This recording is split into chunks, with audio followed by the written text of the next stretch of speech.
All right. Hello, everyone, whoever is watching this. Hello, Eternity community. We're here with two of our amazing developers, Dr. Hans Svensson and Dimitar Ivanov. And we would like to talk very briefly about what was introduced by the successful Fortuna fork that we just had. What are the main technological features? And would like to focus primarily on two of those. One is generalized accounts, on which Hans is working, and the other thing is state channels, which is Eternity's off-chain solution, which is quite exciting and most probably one of the better ones in the industry. So I would like to start with Dr. Hans Svensson, who is the primary figure as far as I know in relation to the generalized accounts implementation of Eternity, which is actually the primary feature that is being introduced by the Fortuna fork. So Hans, what can you tell us about generalized accounts? Yeah, well, first I have to say I've made the implementation. All of the design and the thinking out how it should work is done by Sasha, of course. Okay. He's the main architecture behind this, of course. Mm-hmm. But generalized accounts is a really nice feature, mainly on the UX side. It will make the life easier of people, especially when you want to have another way to sign your Eternity transactions. And first we have to explain what we do today. If you have a transaction you want to post to the Eternity chain today, what you need to do is you have to create an account that is spending some tokens to an account. You have to have the private key of that account, of course, otherwise it's not your account. And in order to actually do something, you have to have this account and you have to spend tokens. And then to sign the transaction, you will use the built-in crypto primitives that Eternity uses. It's an ED DSA signature scheme. We are using something which we call the curve 25519. It's an elliptic curve cryptography signature, which is standardized, but not perhaps the most well-known. So if we say Bitcoin, Ethereum, they use another crypto solution. And then in order to post your transaction, you need to sign using this scheme. Mm-hmm. Normally, that's not a problem. There are tools for this. We have HTTP APIs for everything. But if you want to have something, or if you come from another world where you want to have a different cryptography scheme for signing your transactions, that is currently not possible, of course, because we decided on one crypto solution and we can't really build all of them into the nodes.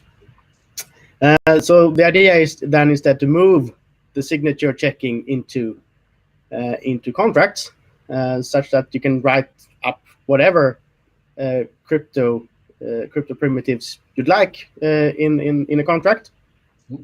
And of course you can do this also, say on Ethereum in Solidity, but then you would have to have yet another account in order to call that contract.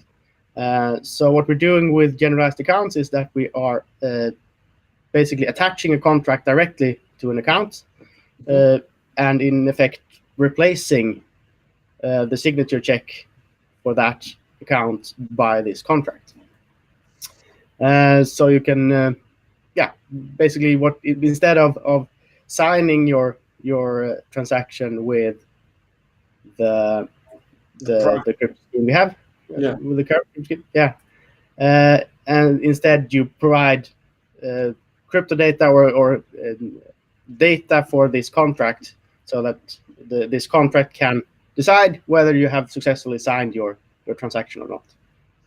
Okay, so this improves the flexibility of wallets. is can Yeah. in one's like very short sentence, you can have accounts which use these different cryptographic signing schemes. Yes, and it's not all about the cryptographic signing schemes. You can have all sorts of other built-in limitations. I Hmm. know there are wallets which have spending limits, for example, and that you can also, of course, then implement directly in this contract that is attached to Okay, the account. so improve the flexibility of the Eternity accounts. Yes, and then we also have another application. There's hardware around for doing Mhm. signatures, and that hardware has one algorithm built in, and that might not be the one we use in Eternity. So in order to be able to use this hardware together with Eternity, uh, then you can implement that crypto scheme in a contract and attach it to an account, and you can all of a sudden be able to use your hardware device for signing transactions directly for Eternity. This is actually very interesting, and I have a question because I actually don't know the answer to this one. Uh, I kind of feel that generalized accounts enable the Eternity accounts to be managed by more hardware devices, let's say, or more types of hardware wallets. But isn't this kind of the case with, for example, other blockchains, which are, I mean, also manage that they are available on other like different kinds of hardware wallets.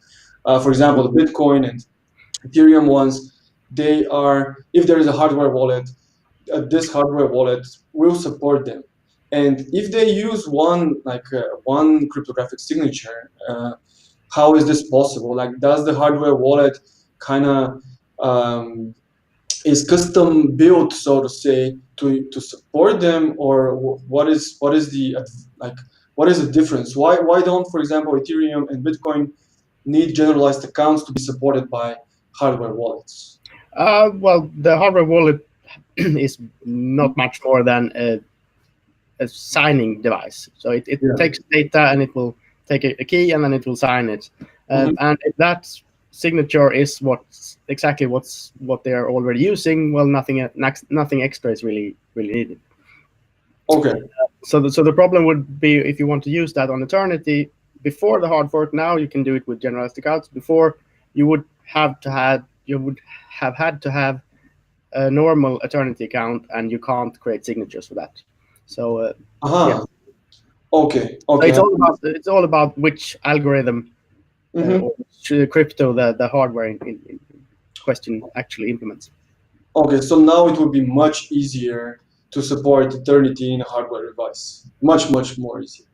Yes, and also if there are other cryptography things which pops up, it's also will be easy for Eternity to add them in the future, because then we don't need to add it to the core algorithms. We just need to add it to the language and to the language Sophia. virtual machine, To Sophia, basically, right? to Sophia, and to the virtual machine running Sophia, Yes. the bytecode. Okay. Yep. Great. Great. Thank you for this. Actually, it kind of because I have talked about generalized accounts with a few people already, but this was actually a very useful explanation. And yeah, I think talking and asking the questions is the best way forward for anyone to actually understand what are the advantages of generalized accounts is. But let's move for just a little bit to state channels, which I'm super excited about, and I think they're like a major breakthrough, and I'm looking forward to the first apps that actually implement state channels on Eternity, because I can think of a number of those. But yes, I will give the word to Dimitar to kind of help us, yeah, inform us what has been done with state channels and what should we expect in the next the Fortuna releases. So when I say Fortuna releases, I mean the 3 point XX releases, which are coming up to the next scheduled hard fork, which is supposed to happen in September. So Dimitar, yes. Okay, so channels. Channels are quite complex topic, and they're really wide in their scope. No. No? Peter? We There you lost you for a second, but Now you're back. He's why? sitting still. How could this happen? Nah. Okay, now we Am see. I? Yes, now it's working. There is a storm outside, so this could probably interact with my connection. Okay, let's do it. Let's do it then. Before the So, world ends. sorry. So channels. I don't want to go really technical Yes. because it's going to be really long call. Yeah. But in channels world, we have this finite state machine that actually handles all the heavy lifting for the user. So whenever Alice offers a smart contract or a call to a smart contract off chain, uh, the finite state machine says if it is a valid one or not, and it does a ton of work, but it's still in a work in progress state. So it needs more APIs. It needs more stable approach for building consensus off chain and Mhm. etc. So this is exactly what we've done for Fortuna. We've added a ton of new APIs for creating contracts or calling them and etc. Mhm. Uh, we've worked intensively into providing more stable environment for running those contracts. The funny things about channels is that whenever Alice offers a contract call, let's say they use an Oracle on chain, Mhm. and they both should share the same view of the chain. So if Alice machine is on a few blocks ahead from Bob's, for example, Bob Mhm. is going to reject her valid contract call, off-chain contract call. And this is not the way to go. And we've improved this. We allowed Alice to provide some metadata about her call, like how she sees the blockchain at the point of making the off-chain update. So if Bob sees the network the same way, uh, it would be safe for them to continue on. But if Bob is on a fork or something, Mhm. or seeing just network a few blocks ahead or behind or whatever, Bob might not be happy with that, and Bob can still reject it. This would be really handy when we actually start introducing virtual channels, because consensus there will be really important for for all parties, actually, not just for the two, but for all the Mhm. included parties in the virtual channel. Yes. So as far as I understand, this is your work is now like after state channels are available, they're out there, they can be used by primarily by developers at this point. You are now kind of doing some housekeeping, which would allow their use to become much more user friendly, basically to make them Yes. user friendly. But it's still a point there. State channels are not going to be used by the everyday user. They will be used by developers to provide services. Yes. Yeah. We Yeah, need apps for so that. I'm thinking of more of like you have an app that uses state channels. The user won't actually maybe understand. He won't know. The user won't know. That's the ideal. That's This is the best case scenario. Yes, if the user has to know how channels work, we'll no. have a really small pool of users. Yes, exactly. So we are trying to make it as easy to use state channels as to make it possible for the user actually not knowing that they're using state channels, and for the developer to actually know what's happening, and so that there are no edge cases that have not been envisioned and these state channels don't actually work as they're supposed to be. And Yes, exactly, and that's why we're about to introduce really complex handling of off-chain disputes. Like Alice tries to cheat on-chain, so how Bob is going to know, and the node is going to inform Bob for that, and it is going to provide him with options what he can do next to protect himself.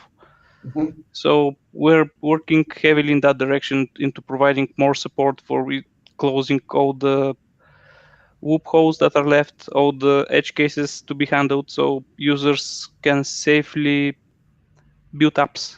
Basically, developers that can build apps that consume the already stable state channels. Yes, great. And I just have one question because you mentioned the node. Is there is there a plan or how we can address this? I wouldn't call it like an issue, but a requirement for each user that has a that is wants to use state channels to use them without actually running a node. I guess this will be solved by relying on somebody else's node for the information. At the current point, the best case scenario for you is to run your own node. In the long run, we would love to see completely nodeless clients, clients that do not depend on any node.